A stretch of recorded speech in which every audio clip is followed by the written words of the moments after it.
আর এত গাত্রদাহ কিসের?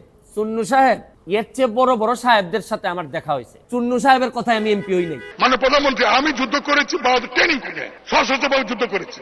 মানুষ স্পিকার দুটো মিনিট সময় একটা গল্প বলে শেষ করে যাবো। এই নির্বাচনে যদিও আমি এলাকা থেকে নির্বাচন করেছি, কিন্তু সারা দেশের মানুষ সোশ্যাল মিডিয়ার মাধ্যমে যারা আমাকে চিনেন আমার জন্য দোয়া করেছেন। তা আমার ইচ্ছা ছিল যে এমপি হইলে জাতির ভালো হয়, দেশের ভালো হয়, এগুলো আমি প্রকাশ করব। এরই ধারাবাহিকতায় আমি যে কাজটা করেছি এটা হচ্ছে কি, এমপি হওয়ার পর জননেত্রী শেখ হাসিনার যে সরকার, এই সরকার আমাকে যা যা দিয়েছেন আমি এগুলা প্রকাশ করেছি। আমি আমার বেতনের কথা বলেছি, আমি কত টাকা বরাদ্দ পেয়েছি।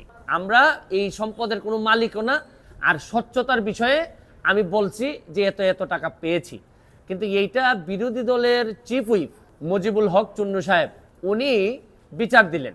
তো যেহেতু পয়েন্ট অফ অর্ডারে উনি বলেছেন, আমি উত্তর দেওয়ার সুযোগ পাই নাই মাননীয় স্পিকারের কাছে।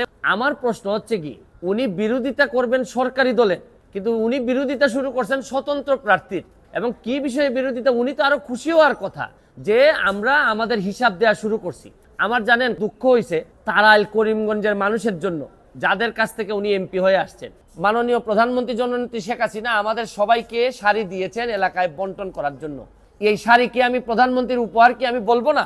এটাকে আমি বিক্রি করে দিব? তা আমি বুঝলাম না স্বচ্ছতার মধ্যে প্রবলেমটা কোথায়। আমি যদি স্বচ্ছ হইতে চাই, আমি যদি যে বরাদ্দ পাই বলি জনগণকে, তো এইখানের মধ্যে এমপি হিসাবে আমি অপরাধটা কি করলাম? এমপি কিন্তু আমার পেশা না, আমার পেশা হচ্ছে কি বিং এ ব্যারিস্টার। আর আমি কথা দিছি যে আমি এমপি হিসাবে একটা টাকা হারাম খাবো না, আমার রক্তের মধ্যে হারাম যাবে না। সুতরাং রাষ্ট্রের টাকা, জননেত্রী শেখ হাসিনার সরকারের টাকা, এটা যে টাকা আসবে এটা আমি সবার সামনে তুলে ধরবো। আমার কেন জানি মনে হইতেছে যে মুজিবুল হক চুন্নু সাহেবের হয়তো আমি বলে দেয়াতে সমস্যা হচ্ছে, এটা থেকেই উনি সবকিছু নির্বাহ করেন কিনা আমার জানা নাই। কারণ উনার আলাদা কোনো পেশা থাকলে এটা নিয়ে উনি কোনো চিন্তা করতেন না। উনি একটা বুদ্ধি করে কাজ করছেন, বাকি সব এমপিরা উনার দলে বানার চেষ্টা করছেন যে 349 জন এমপির নাকি বদনাম হচ্ছে। আরে কি আশ্চর্য কারবার! একটা মানুষ এমপি হওয়ার পর তার বরাদ্দ সে বলবে না? স্বৈরা শাসক এরশাদ, যিনি সারা জীবন এরকম জোর জবরদস্তি আর টাকা বানানো ছাড়া তার নেতা কর্মীদের খুব বেশি কিছু শিখাই যান নাই, যারা অনেক টাকার মালিক হয়েছেন এরশাদের আমলে। উনি বঙ্গবন্ধুর আদর্শের সৈনিকের, প্রকৃত আদর্শের সৈনিকের মুখোমুখি এই প্রথম সংসদে হয়েছেন মনে হয়। আর এত গাত্রদাহ কিসের? আমি যে আমার এলাকায় বলছি যে আমি 29 কোটি টাকা পাইছি বরাদ্দ, আমি কি কোনো কথা মিথ্যা বলছি? মিথ্যা বললে উনি আমার বিরুদ্ধে ব্যবস্থা নিক।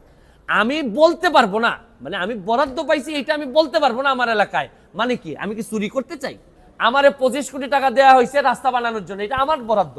আমার শুধু নিশ্চিত করতে হবে এই টাকাটা যেন আমি এবং আমার পরিবার খেয়ে না ফেলে, বা আমার লোকজন যেন খেয়ে না ফেলে। এইটার মধ্যে লুকালুকির কিছু আছে বলে আমার মনে হয় না। চুন্নু সাহেব, এর চেয়ে বড় বড় সাহেবদের সাথে আমার দেখা হয়েছে। আমি আমার যে কাজ বিশ্বাস করে করি, স্বচ্ছতার সাথে করার চেষ্টা করি, যতদিন করব ততদিন এমপি থাকবো। এটাকে আমার বাপের পোস্ট নাকি যে সারা জীবন থাকা লাগবে এখানে? আমার যদি যোগ্যতা না থাকে, আমার চেয়ে ভালো লোক যদি আসে এমপি হবে। চুন্নু সাহেবের কথায় আমি এমপি হই নাই। আমি এমপি হয়েছি আমার 7 লাখ মানুষের ভোটে এবং দোয়া এমপি হয়েছি, এবং ল্যান্ডস্লাইড বিক্রি হয়েছে আমার।